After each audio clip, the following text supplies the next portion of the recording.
चीन के राष्ट्रपति शी जिनपिंग और पीएम मोदी के बीच अब से कुछ देर बाद आधिकारिक बातचीत होगी। विदेश मंत्रालय ने कहा है कि इस बातचीत में सभी मसलों पर बात होगी और संकेत दिया कि बातचीत में ताजा घुसपैठ का मुद्दा भी शामिल होगा।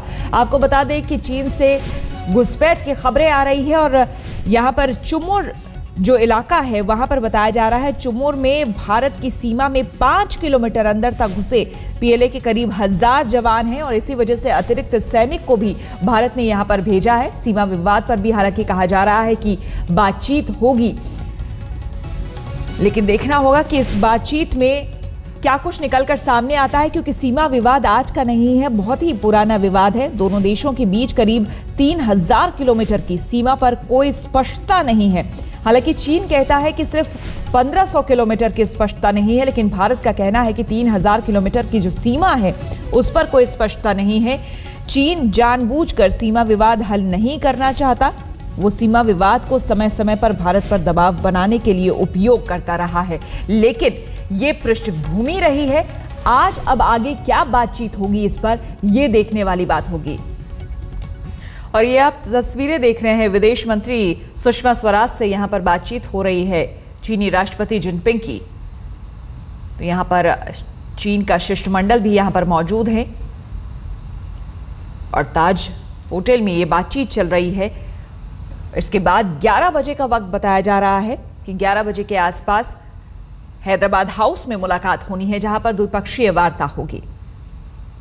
उस वार्ता पर भी न सिर्फ देश बल्कि पूरी दुनिया की नजरें हैं, क्योंकि चीन और भारत के बीच में जिस तरह से रिश्ते रहे हैं और जो पृष्ठभूमि रही है इस दोनों देश के रिश्तों को लेकर, ऐसे में ये मुलाकात कई मायनों में अहम हो जाता है।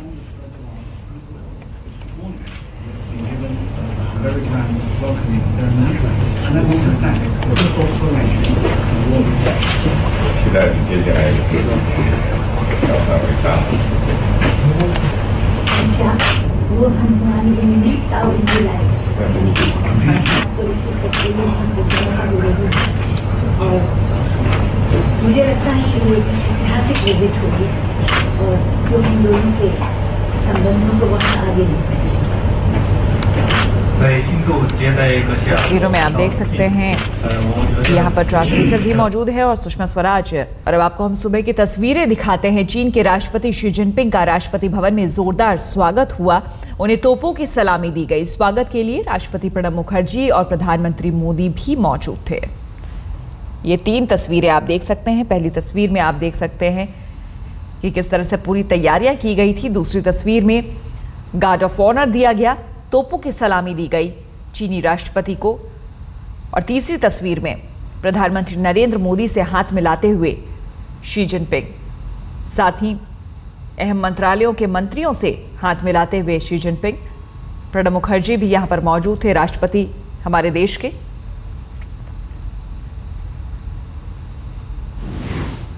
राष्ट्रपति भवन में जोरदार स्वागत के बाद चीनी राष्ट्रपति जिनपिंग ने कहा कि भारत और चीन की दोस्ती बहुत पुरानी है और इस रिश्ते को आगे भी कायम रखना चाहिए। 这是我担任国家主席一次以后的话，首次的访问印度。我这个期待通过此访实现3个目标：一是传承友谊。中国和印度呢是2大古老文明，拥有着数千年的友好交往。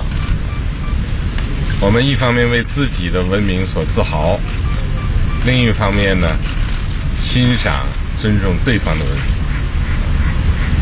我们要呢大力拓展友好交往，增进互相了解和友谊，让我们2国人民永远的友好下去。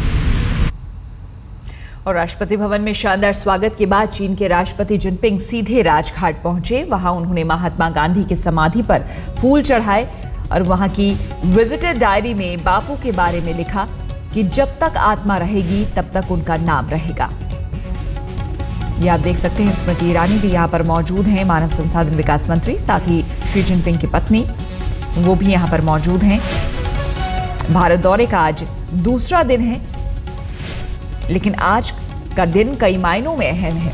देखना होगा कि द्विपक्षीय जो बातचीत होती है, वार्ता होती है, उसमें जापान क्या कुछ लेकर आया है भारत के लिए और भारत से क्या कुछ मिल सकता है जापान को, और किस किस तरह की बातचीत होती है, किन किन मुद्दों को भारत उठाता है, ये देखने वाली बात होगी।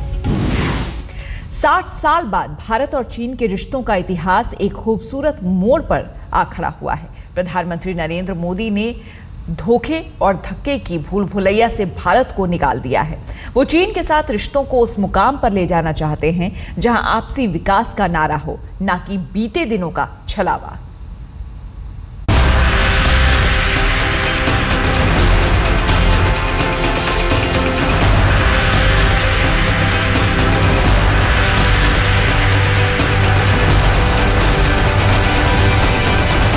जैसे ही प्रधानमंत्री नरेंद्र मोदी ने चीनी राष्ट्रपति शी जिनपिंग से हाथ मिलाया, उनकी गर्मजोशी ने भारत चीन के रिश्तों को मानो 60 साल पीछे पहुंचा दिया।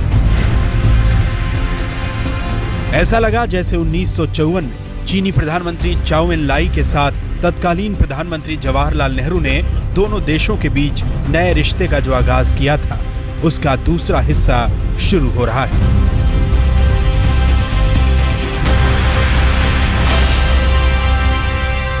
सरदार वल्लभ भाई पटेल ने 1950 में एक चिट्ठी उन्हें लिखी और कहा, चीन से सावधान रहना, चीन से दोस्ती मत बढ़ाओ।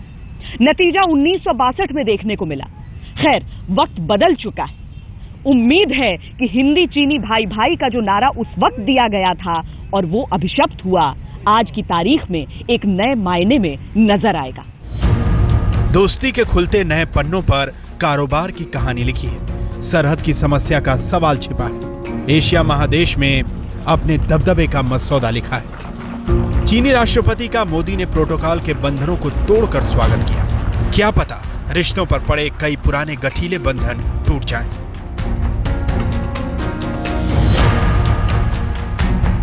दोपहर में अहमदाबाद के सरदार वल्लभ भाई पटेल हवाई अड्डे पर चीनी राष्ट्रपति अपनी पत्नी के साथ पहुंचे।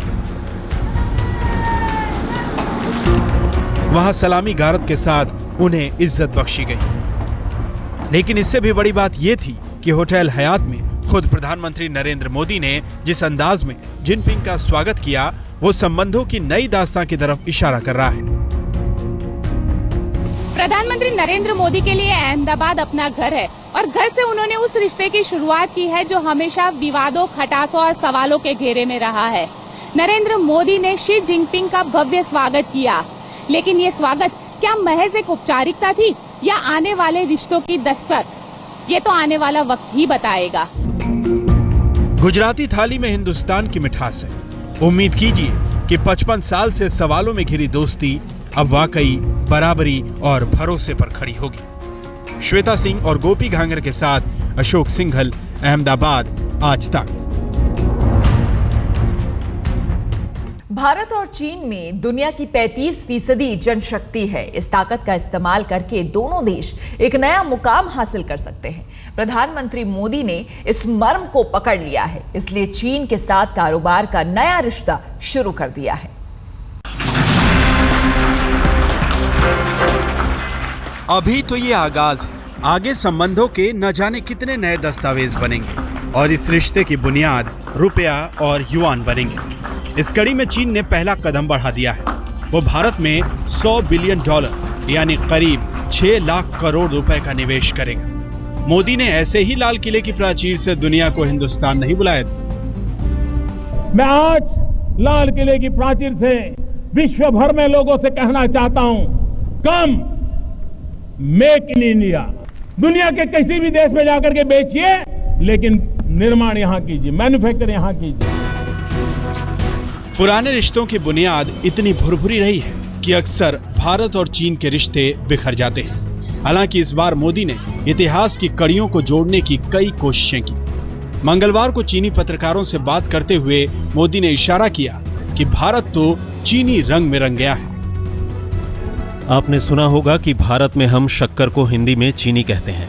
ऐसा नहीं है कि चीनी इसे यूं ही कहा जाता है। दरअसल चीनी तकनीक से हम शक्कर का परिष्करण करने और उसे शुद्ध करने में सक्षम हुए और इसी वजह से भारत के लोगों ने शक्कर को चीनी कहना शुरू कर दिया। अटल बिहारी वाजपेयी के दौर में भारत और चीन के व्यापारिक रिश्ते सुधरे थे, लेकिन पिछले 3 सालों में संतुलन बिगड़ा है, संतुलन चीन के पक्ष में गया है। चीन के निवेश भर से काम नहीं चलेगा, जरूरत है कि संतुलन एक बार फिर बने और निवेश अगर आता है तो साथ में स्थानीय लोगों के लिए रोजगार के मौके भी आए। अहमदाबाद की गलियों में, सड़कों पर, दीवारों पर वो इश्तहार छप गए जिसमें गुजराती भी लिखी है और चीनी भी। इन सब के बीच ये सवाल है कि क्या भारत चीन का कारोबार नई दोस्ती के साए में पनपेगा? 2004-05 में भारत और चीन के बीच कारोबार 1,10,000 करोड़ रुपए का हुआ, जो कि 2013-14 में बढ़कर 5,24,000 करोड़ रुपए का हो गया, यानी करीब 5 गुना। दोस्ती की बिसात पर वो कारोबार भी दांव पर है, जिसमें चीनी सामान खरीदने की जगह भारतीय माल बेचने की चुनौती है। लेकिन प्रधानमंत्री नरेंद्र मोदी को भरोसा है कि इंच इंच खिसकता रिश्ता मीलों का सफर तय करेगा। चीनी राष्ट्रपति के साथ अपनी मुलाकात को मैं नया नाम देना चाहूंगा। मैं इसे इंच टुवर्ड्स माइल्स कहता हूं। इंच का मतलब इंडिया चाइना और माइल्स का मतलब मिलेनियम ऑफ एक्सेप्शनल सिनर्जी, यानी असाधारण सहयोग की सहस्राब्दी। मुझे भरोसा है कि इस मुलाकात से भारत चीन के बीच असाधारण सहयोग की सहस्राब्दी का शुभारंभ होगा। कारोबार के जानकार मानते हैं कि आगाज तो अच्छा है, अंजाम भी अच्छा होगा, लेकिन कम्युनिस्ट पार्टियों को भी चीन से खतरा नजर आ रहा है। कारोबार के रास्ते पर सरपट लगाने का इरादा तो मोदी ने बांध लिया है, लेकिन चीनी अनुभव बता रहे हैं कि मोदी जी धीरे चलना। श्वेता सिंह और गोपी घांगर के साथ अशोक सिंघल, अहमदाबाद, आज तक।